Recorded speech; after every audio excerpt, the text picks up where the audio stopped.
आज हम बात करेंगे हरियाणा इलेक्शन की लेटेस्ट अपडेट की। कल वोटिंग थी हरियाणा में, हरियाणा विधानसभा की। तो 5 बजे तक 61% वोट पड़े हैं। ऐसा माना जाता है कि अगर बहुत ज़्यादा जनता वोट डाल रही है तो आप समझिए कि एंटी इनकम्बेंसी है और जनता बदला लेगी और सत्ता जो है में बैठी हुई पार्टी को उखाड़ फेंकेगी। अब देखना ये है कि होता क्या है। एग्ज़िट पोल्स आ चुके हैं। एग्ज़िट पोल में कांग्रेस को स्पष्ट बहुमत मिल रहा है और भाजपा जो है की सरकार जा रही है। अब अगर ये रुझान नतीजों में तब्दील हुए तो ये भाजपा की सबसे बड़ी हार होगी। 10 साल की सरकार जो है इनकी साफ हो जाएगी। ये भी हो सकता है कि कई मंत्री और मुख्यमंत्री भी हार जाएं। और जब से इन्होंने मनोहर लाल खट्टर को बनाया है तब से जो है ऐसा लग रहा है जनता के बीच में ये संदेश गया है कि थोड़ा सा एरोगेंस है मनोहर लाल खट्टर में। और राजनीति तो वैसे भी परसेप्शन का खेल है। सबसे ज़्यादा आज भी जनरल कैटेगरी वाले ही भाजपा को वोट डाल रहे हैं और बाकी जनता कम वोट डालती है, जहाँ हालांकि इनके लिए भाजपा कोई भी काम नहीं करती है, फिर भी ये लोग आँख बंद करके भाजपा को वोट डालते हैं। आप कभी भी किसी पोस्टर में, किसी भी इनके ऐड में देखना, फॉर्मल कपड़े पहने गले में आईडी डाले हुए कोई व्यक्ति नहीं दिखेगा। सारी बातें जो है गरीबों के लिए होती हैं, किसानों के लिए होती हैं, मज़दूरों के लिए होती हैं, बिजनेसमैन के लिए होती हैं। मिडिल क्लास को कोई नहीं पूछता। फिर भी मिडिल क्लास नाचती फिरती है कि इसको वोट डालेंगे, इसको वोट नहीं डालेंगे। तो अगर आपको कोई पूछ ही नहीं रहा है तो आप क्यों उछलते फिर रहे हो। अब एग्ज़िट पोल सही भी होते हैं, कभी कभी एग्ज़िट पोल गलत भी होते हैं। तो एग्ज़िट पोल अगर सही हुए तो रेवाड़ी नाम की जगह थी हरियाणा में, जहाँ से मोदी जी की एक रैली हुई थी 2013 में और वहाँ से उनका राइज़ हुआ था। अगर ये हरियाणा हारती है भाजपा तो इसके इम्प्लीकेशन ये होंगे कि यहाँ से ब्रांड मोदी गिरना चालू हो जाएगा। हालांकि पहले से ही गिरना चालू हो चुका है, लेकिन ये छोटा सा राज्य जो है ये बहुत ज़्यादा पोटेंशियल रखता है। तो यहाँ से एक गिरावट चालू हो जाएगी और फिर ये बातें होने लग जाएंगी कि नया प्रेसिडेंट कौन बने, संजय जोशी या वसुंधरा राजे सिंधिया, जो मोदी जी के ऊपर या बराबरी के हो नेता हो, ऐसे किसी को बनाया जाएगा। और जैसे ही बनाया जाएगा तो इनकी संगठन पर जो पकड़ है वो मजबूत नहीं रहेगी। फिर वो अपने हिसाब से टिकट डिस्ट्रीब्यूशन करेगा अलग अलग चुनाव में। अभी जेपी नड्डा जैसा कोई रिमोट कंट्रोल इनको मिल नहीं रहा है, इसलिए इनको मंत्री भी बनाया और अध्यक्ष भी बनाया। इतने टाइम से ये अध्यक्ष ही नहीं चुन पा रहे, क्योंकि फिर दूसरा कोई रिमोट कंट्रोल भी चाहिए ना, जो अपने दिमाग से नहीं सोचे, जो बताया गया वैसा वैसा करता जाए। और अगर महाराष्ट्र भी हार गए तो फिर पीएम चेंज होना चाहिए, ऐसी बातें होना चालू हो जाएंगी। इसलिए बहुत ज़रूरी था कि हरियाणा और महाराष्ट्र तो भाजपा जीते ही। महाराष्ट्र के बारे में तो अभी नहीं कहा जा सकता, लेकिन महाराष्ट्र में भी इन्होंने बहुत बड़ा रायता फैलाया है। इन्होंने पहले एनसीपी तोड़ी, फिर शिवसेना तोड़ी, तो लोग अब डिफ्रेंशिएट नहीं कर पा रहे हैं कि कांग्रेस एनसीपी को और भाजपा शिवसेना को लोग बहुत आसानी से डिफ्रेंशिएट कर पाते थे, लेकिन अब तो वो भी नहीं हो पा रहा है। इसलिए इसमें छोटी पार्टियों का बहुत ज़्यादा अहम रोल होगा। हरियाणा पे आते हैं तो हरियाणा में अब ये हो चुका है, जितना भी प्रधान सेवक दिखेंगे उतना जो मिडिल क्लास जनता है वो इरिटेट होती रहेगी। इसलिए घूमना फिरना, यूक्रेन रशिया जाना, अमेरिका जाना थोड़ा कम करना चाहिए। जितना ज़्यादा घूमी करेंगे, जितना ज़्यादा आप चुनाव प्रचार में जाओगे, जितना ज़्यादा मन की बात करोगे, उतना जनता बोर होगी, आपकी जगह किसी और को डालेंगे। और ज़रूरी है कि आप कोई सा कानून पास करें और कोई पॉलिसी मेकिंग करें। 10 साल में कोई पॉलिसी मेकिंग तो हो नहीं रही है।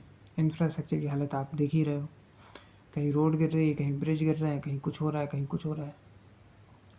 तो ये ज़रूरी है कि आपको कुछ ना कुछ पॉलिसी मेकिंग करना पड़ेगा।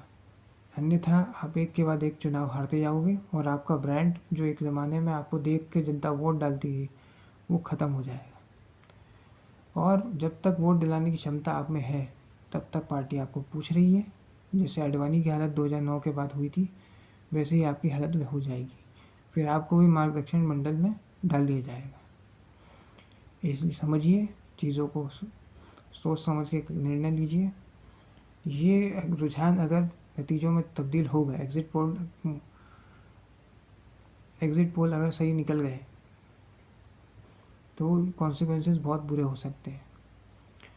क्योंकि जनता आपको सिर इसलिए बिठाती थी, कार्यकर्ता आपको सिर पे इसलिए बिठाता था, नेता आपको सिर पे इसलिए बिठाते थे आपकी पार्टी के, क्योंकि आप में एक चार्म था, आप जनता को खींचते थे अपनी ओर। लेकिन अब वो चार्म ख़त्म हो चुका है। हरियाणा में अमित शाह की रैली में ज़्यादा जनता आई है, मोदी की रैली में कम आई है। तो आप समझ सकते हैं। और नई बिहार में भी नई नई पार्टी आ रही है, जनसुराज पार्टी, उसका एक अलग इम्पैक्ट होगा। तो आप समझ सकते हैं कि कैसी चीज़ें हो रही हैं। इसलिए बहुत जल्दी पॉलिसी मेकिंग करना ज़रूरी है। टैक्सेस कम करना ज़रूरी है, लेकिन वो आप करोगे नहीं, क्योंकि अगर टैक्सेस कम कर देंगे तो आपको घूमने फिरने के लिए पैसा कहाँ से आएगा। इसलिए इस तरह के एग्ज़िट पोल आ रहे हैं। और कर्नाटक, हिमाचल, तेलंगाना और लोकसभा में जो हुआ वो तो आपको पता ही है कि किस तरह से हुआ है। अब अगर ये 4 स्टेट के चुनाव में से 2-3 में हार गए तो ये भी हो सकता है कि रथ तो वही रहे लेकिन घोड़ा बदल जाए।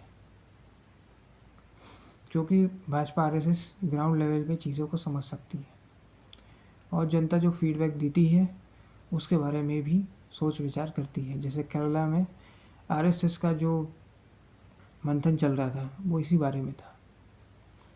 वो लोग टाइम पास नहीं कर रहे थे, उनको भी समझ में आ गया कि हिंदू खतरे में है, अब नैरेटिव नहीं चलेगा, अब हम डरा डरा कर वोट नहीं ले सकते हैं।